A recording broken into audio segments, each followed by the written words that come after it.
Assalamualaikum warahmatullahi wabarakatuh. Sobat Obsesi, bersua kembali dalam episode pada siang ini. Pada kesempatan ini, kami masih menghadirkan dosen-dosen hebat dari Universitas Negeri Padang. Pada siang ini kita hadirkan Indra Yuda, SPD, MPD, PhD, dosen dan juga Wakil Dekan 3 Fakultas Bahasa dan Seni Universitas Negeri Padang. Beliau sangat terkenal dengan atau sebagai seorang koreografer tari dan juga juri silat tradisi internasional di Indonesia. Baik, selamat siang Pak Indra Yuda. Selamat siang Pak Prof Manto.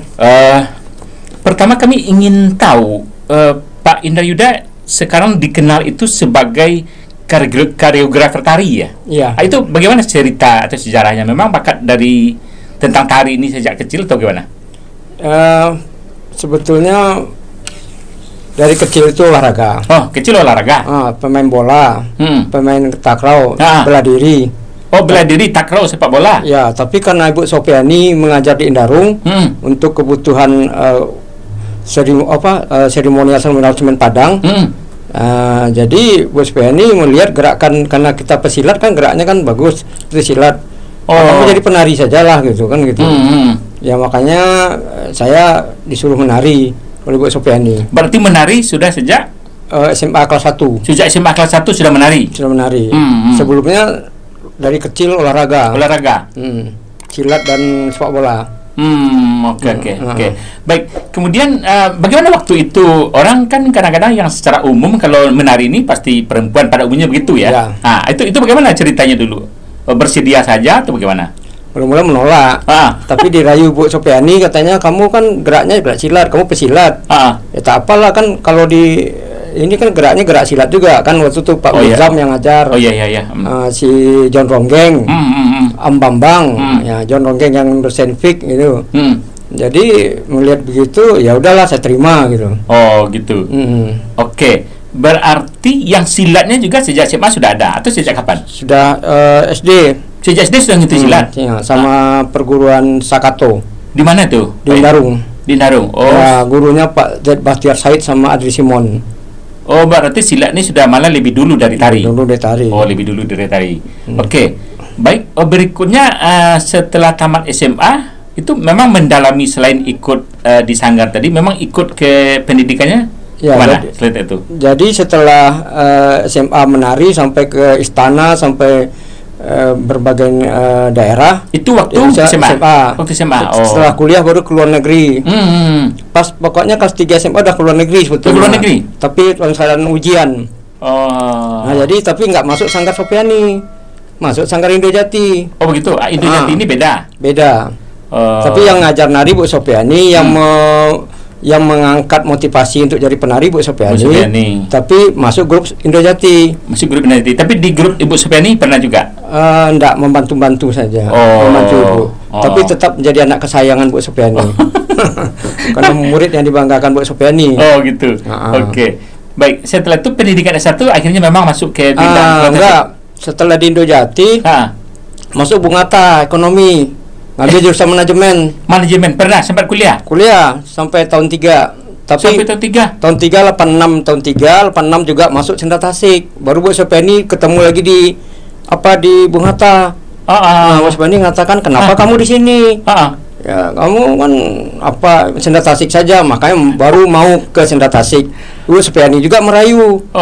Berarti ada 2 tahun di Bung Hatta ya. Semester 5-nya tahun ketiga masuk lagi. Itu artinya yang di manajemen gimana? Ditinggalkan? Manajemen Bung Hatta semester 5 ditinggalkan. Pokoknya semester 6.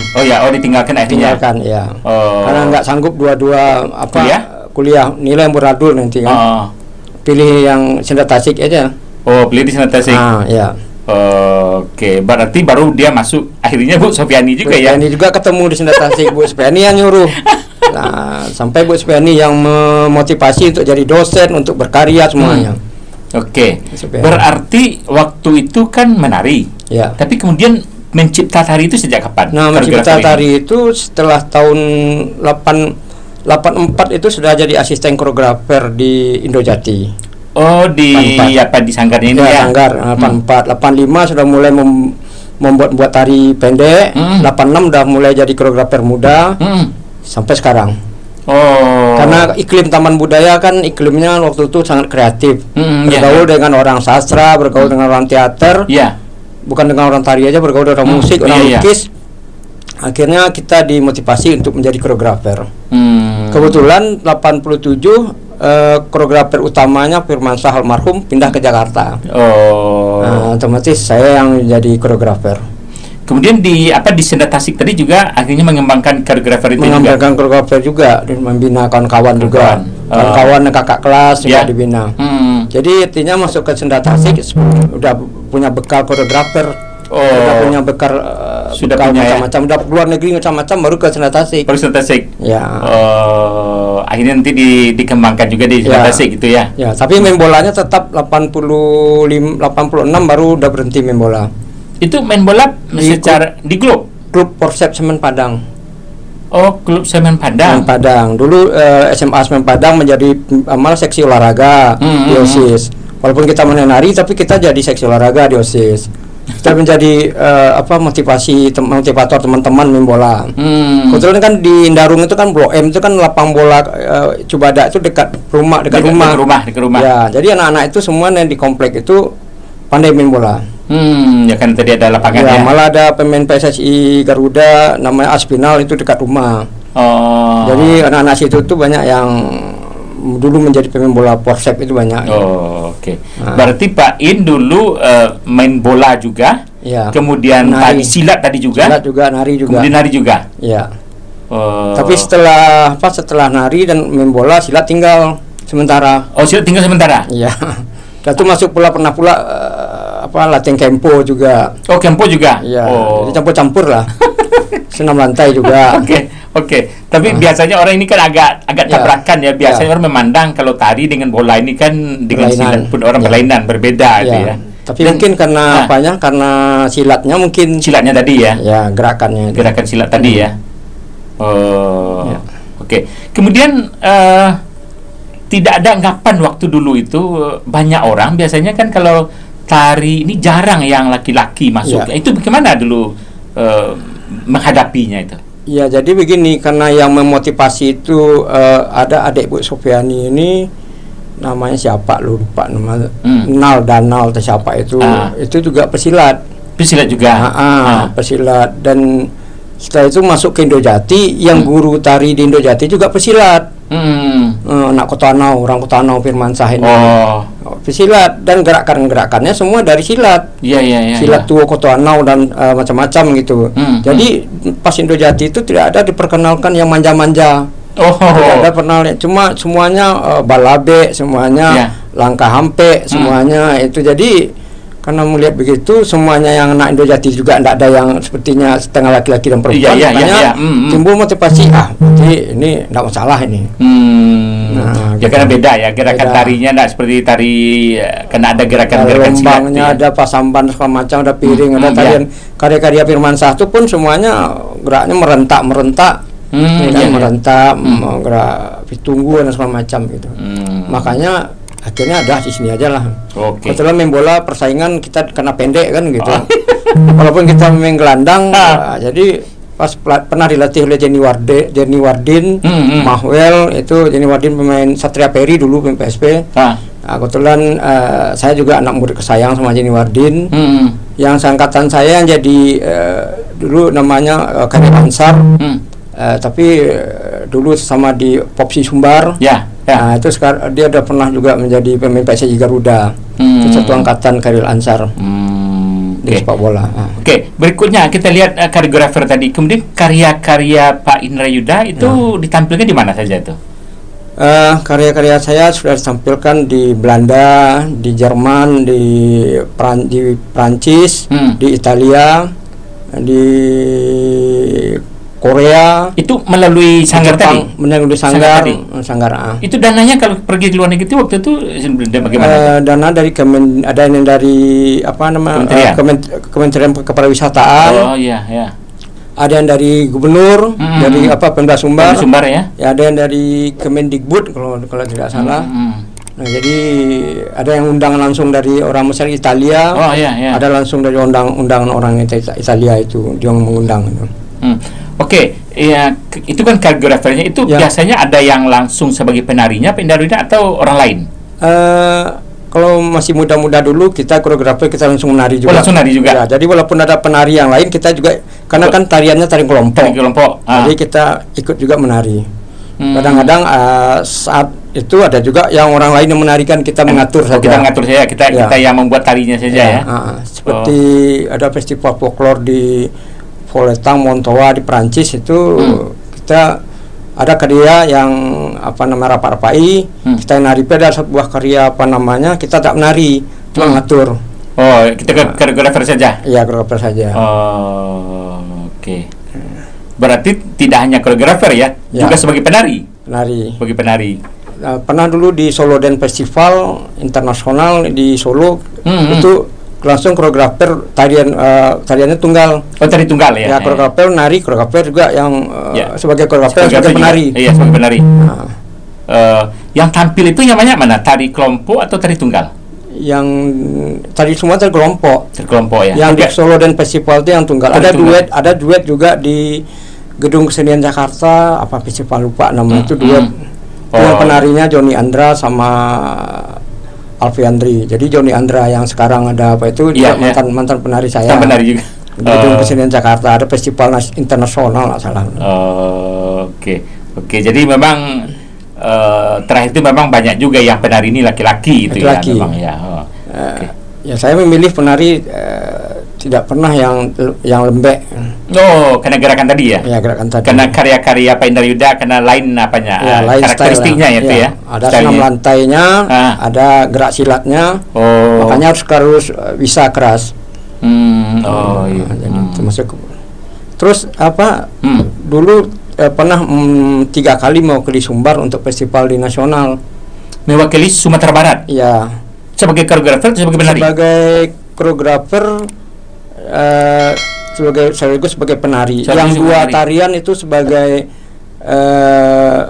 satu tarian sebagai koreografer dan penari, 2 tarian hanya sebagai koreografer saja. Oh, koreografer saja. Ketiga-tiganya terbaik di nasional. Oh, itu dalam acara apa tuh di nasional? Festival Tari Nasional.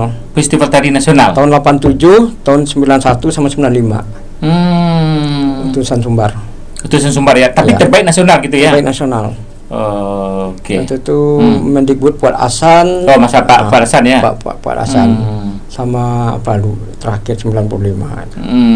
Oke, baik, itu memang sudah sampai ke tingkat nasional ya, karena kita mengenalnya beberapa orang koreografer sementara salah satunya kan memang Pak Indra Yuda ya, sebagai koreografer ya, termasuk juga sebagai penari tadi itu ya. Oke, berikutnya di IKI Padang dulu itu D3 atau S1? Di IKI Padang D3. Oh, D3 Senat Tasik. Ya, S1-nya di IKIP Yogyakarta. Oh. Karena kita kan nggak punya S1. Nggak punya waktu itu? Nggak punya. Belum punya langsung. Berarti tamat di IKI Padang Senat Tasik tahun berapa dulu? Tahun 89. Oh, 89 tamat? Iya. Kemudian melanjutkan ke Jogja Januari 90. Oh, karena 89 itu kita kan wisuda September. Iya. Nggak bisa melanjutkan langsung ya. Akhirnya Januari kuliahnya mulai Januari 90. Masuk di IKIP Jogja. Ya, Senat Tasik IKIP Jogja ya. Karena di situ S1 waktu itu. Ya. Oke. Tapi waktu itu rasanya tentu sudah menjadi terkenal juga sebagai penari nasional, sudah banyak teman. Banyak teman ya. Ya, teman-teman yang Miroto, Pak Endro Martono, semua teman juga, Jadu almarhum, karena dekat dengan Mas Jadu semua. Jadi banyak teman-teman. Jadi pergi ke sana itu udah terlalu asing lagi. Terlalu asing lagi ya, tidak persoalan lagi ya. Ya. Berarti kan kuliahnya menjadi lancar gitu tuh ya. Lancar. Kuliah di IKIP tapi mainnya di ISI. Oh begitu. Ya, karena dekat Kuningan, dekat Malang dekatan. Pak Promanto tahu kalian? Iya, karena dekat ya. Ya. Oke, kemudian berikutnya setelah S1 tamat itu langsung diterima di IKI Padang waktu itu atau gimana? Kebetulan almarhumah Bu Salinar Udin meminta untuk mengajar dan diusulkan. Tetapi karena bahan-bahan ini entah kenapa gitu, jadi pas mandek sempat 2 tahun pergi ke Eropa sama Pak almarhum Gustiar Sahnur. Itu mengapa? Itu misi kebudayaan misi kebudayaan Indonesia Jerman kalau nggak salah itu. Dan Pak Agus kan ada hubungan Idelsheim dengan Bung Hatta semacam. Iya. Jadi lidernya Pak Gustiar Sahnur. Lidernya Pak Gustiar Sahnur. Jadi pas waktu Pak Gustiar Sahnur ulang tahun tanggal 10 Agustus kalau nggak salah di Amsterdam. Jadi kami naik kapal itu, ditanya sama Pak Agus, "You gimana kuliah you? Apa you bahan you?" "Nggak tahu Pak," kata Bu Nang gini. "Ya pokoknya pulang dari sini you langsung ke kantor." Nah pas pulang dari situ bulan September, kami lebih kurang 1 bulan di situ. Jadi langsung ke kantor Pak Agus nelpon Pak Ansar almarhum. Jadi lupa Pak Ansar mengatakan dicek ke kepegawaian, Bahan hilang. Waktu itu hilang. Jadi tahun 95 itu tuh pergi dengan Pak Agus. Nah jadi dari 93, 95 tuh nggak menentu aja statusnya itu. Itu di mana? Di Padang? Di mana? Di Padang. Jadi bantu-bantu datang ke kampus itu gitu. hanya membantu-bantu. Iya. Kata Bu Nang, ngajar lah, tolong dosen senior. Iya, itu aja dulu. Ya itu aja dulu, kalau ada uang dikasih, kalau enggak ya enggak. Mengabdi aja lah gitu. Gitu. Menjelang SK turun, ternyata SK ini enggak keturun karena bahan udah hilang kan.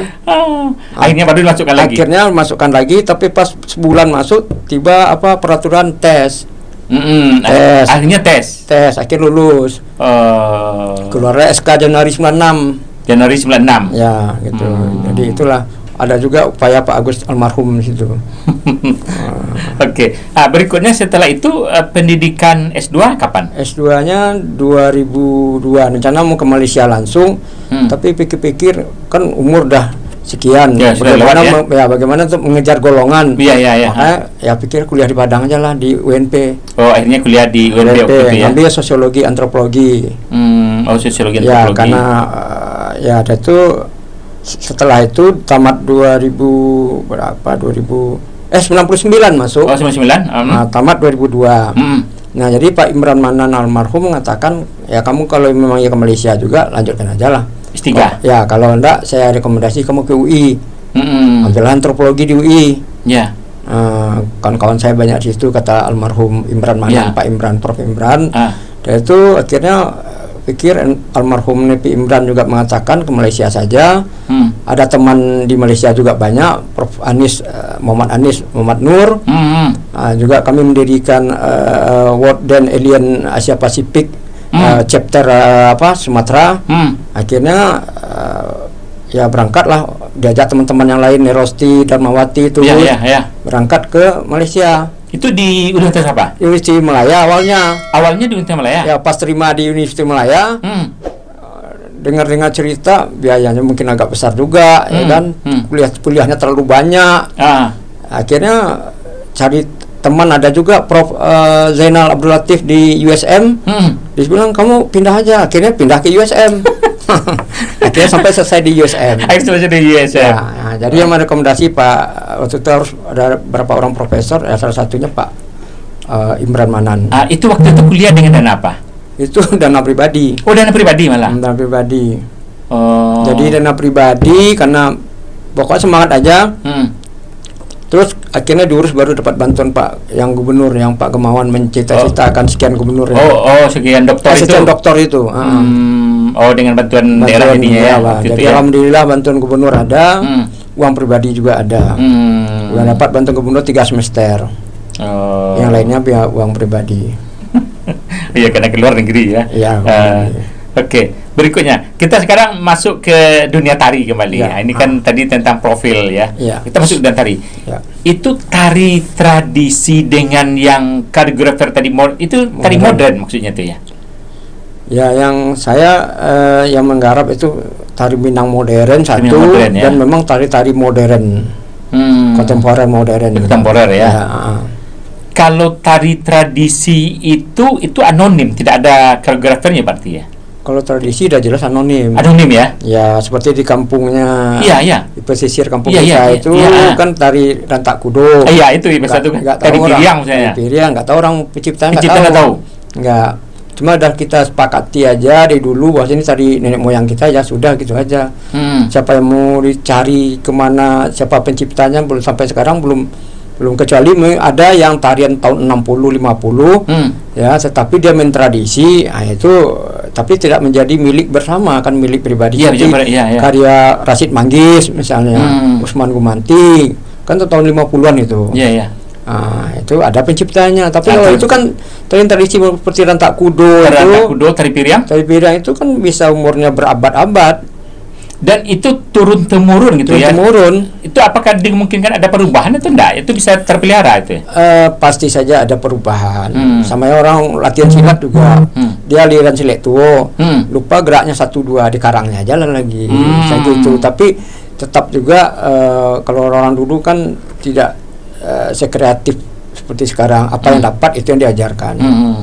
Jadi perubahan-perubahan itu mungkin dari gaya mungkin. Tapi urutan-urutan tidak ada penambahan. Kalaupun dia berubah mungkin hilang. Itu mungkin hilang ya. Hilang. Mungkin ada dalam struktur tuh 5 ragam, lupa 1 ragam, tinggal 4 ragam lagi. Tapi yang dia mau menambah itu jarang. Cuma mungkin gaya, mungkin karena badannya tinggi, mungkin gayanya berbeda, badannya pendek, tangannya panjang berbeda dengan kakinya, tungkainya pendek juga. Itu pengaruh pada struktur tubuh, pengaruh juga. Tapi apa namanya ya, seniman tradisional seperti itu di Minangkabau mana pengamatan Pak Indra Yuda sebagai di bidang bergerak di bidang tari? Masih ada nggak di Sumatera Barat ini? Sebetulnya ada juga Kemendikbud melalui Dirjen Kebudayaan memperhatikan ada namanya ibah atau award seperti Bapak misalnya di bidang musik ya, Pak yang di Payakumbuh itu Islamidar gitu. Itu menjadi maestro gitu kan. Maestro, dia dapat pin emas segala macam. Ada. Tapi belum mencapai kepada keseluruhan masih. Tapi mungkin pemerintah Sumatera Barat melalui Dinas Kebudayaan mungkin lebih lebih memperhatikan lagi kepada seniman-seniman tradisi, karena beliaulah yang seperti tari lah, beliau yang mewariskan ya kepada generasi-generasi yang paling tidak yang ada di negarinya, baru kepada nanti orang-orang perguruan tinggi belajar kepada mereka. Seperti Pak Tepan almarhum, Pak Inan kan sudah tadi turun ke anaknya Bustar juga dah almarhum. Nah sekarang itu karena Bustar terlambat ada Sahril namanya, sepupunya juga ada meninggal. Jadi seperti tari tari kain, tari Rantak Kudo itu jarang lagi yang mewariskan. Nah itu harus dibina orang yang mungkin ada 2 orang 3 orang mungkin itu perlu dibina. Ada Pak Nurwan. Itu memang tokoh-tokoh seperti itu dia tidak mengembangkan dalam bentuk sanggar pula ya di negeri-negerinya. Kadang-kadang tidak. Malah dia orang yang latihan ke rumahnya dia ngasih air minum. Kasihan kita kan. Agar tradisi warisan moyangnya ini bisa berkembang. Kita latihan ke rumah dia, malah dia pula istrinya yang nyidain minum. Kebanyakan juga seperti itu. Dan itu sebetulnya perlu dipelihara ya. Dipelihara. Nah, kalau enggak kan bisa hilang nanti tradisi ya. Seperti di Kotano Pak Yahya udah meninggal, udah hilang. Nah, anaknya kadang-kadang mau mengajarkan, kadang tidak. Itu kan memang perlu orang yang mau ya dari hatinya untuk menurunkan itu ya. Dia ada, tapi dia nggak mau. Atau mungkin waktunya, mungkin karena ekonomi juga, pekerjaan yang lain. Kalau itu artinya kan memang harus perlu perhatian pemerintah. Perlu perhatian. Walaupun sudah ada, tapi perlu lagi agak lebih serius, lebih mungkin. Bagaimana mencari toko-toko yang tradisi itu ya. Tapi di Sumatera Barat apakah itu masih ada atau jangan sudah hilang toko-toko tradisi tadi itu, baik di bidang tari, musik seperti itu? Sebagian tapi sudah diceritain tadi sudah hilang, tetapi penggantinya ini sepertinya karena mungkin ada kehidupan yang lain. Mereka mungkin tidak melihat bahwa itu sebuah kehidupan. Apalagi kehidupan sulit sekarang, makanya mereka lebih memilih pekerjaan-pekerjaan yang lain. Pada dirinya ada tapi tidak diajarkannya kadang-kadang. Karena kalau kita minta mengajarkan baru diajarkan. Itu besar umumnya orang-orang kampus kan, perguruan tinggi. Itulah. Nah, kalau orang perguruan tinggi tidak ada meminta mau diajarin atau mau workshop, tentu mereka tidak juga mengembangkan. Nah, ini persoalannya yang dilema bagi kita. Kemudian kalau yang tari modern tadi, koreografer itu apa beda karakteristiknya dengan tari tradisi itu? Kalau tari modern itu pertama dari ide itu bisa bebas. Ide itu universal. Dan ide itu kekinian. Selain itu gerakannya tidak harus merujuk kepada satu tradisi saja. Bisa kita ambil Jawa digabung dengan Bali, digabung dengan Minang. Setelah itu standarisasi atau kaidah-kaidah, aturan-aturan, nilai-nilai, norma yang ada di tradisi itu kadang-kadang dilanggar. Nah, misalnya perempuan kan kalau kita ada sumbang do baleh. Nah, perempuan kadang-kadang tidak boleh mengangkat kaki itu tinggi, kita angkat kakinya. Nah, gitu. Jadi itulah yang bedanya tarian modern itu dengan tradisi itu. Atau yang Minang modern beda juga gitu. Jadi agak lebih bebas gitu ya? Ya, lebih bebas, yang modern lebih bebas. Dan tidak terikat pula dengan satu tradisi gitu ya? Tidak. Keberterimanya di masyarakat bagaimana yang tari modern ini? Kalau yang modern kontemporer itu penontonnya khusus, terpilih. Kalau orang kampus sudah jelas itu, karena dia memang diajarkan berbagai macam ilmu dan pengetahuan. Tapi kalau di masyarakat umum itu tidak semuanya yang nonton itu, kecuali Minang modern seperti tari Pasamban itu sebetulnya tari Minang modern itu. Sudah Minang modern itu. Bukan tari tradisi. Kita cari di kampung-kampung tidak ada tari Pasamban, kecuali tari gelombang. Tari gelombang tadi. Gelombang baru tari tradisi. Tari gelombang ya. Gelombang dua balai, Sunua, gelombang dua balai Sintua, Pariaman, gelombang dua balai Pariangan Padang Panjang, Pariangan misalnya, atau Padang Mage, gelombang dua balai Pasisir misalnya begitu. Tapi kalau Pasamban nggak ada, di kampung-kampung mana dari Sumbar nggak ada. Gelombang ya? Gelombang yang tradisi. Oke, jadi agak lebih bebas yang tadi. Cuma penonton tadi memang beda ya? Beda, terpilih. Terpilih orangnya? Terpilih orangnya. Orang kampus ya? Orang kampus, orang seniman, memang seniman ya? Seniman atau penonton-penonton yang sifatnya memang ya suka yang hal-hal seperti itu. Temporer ya. Temporer. Kalau dibawa ke masyarakat itu agak ke masyarakat kampung misalnya. Jelas adat-adabnya berbeda. Oh ya, oke.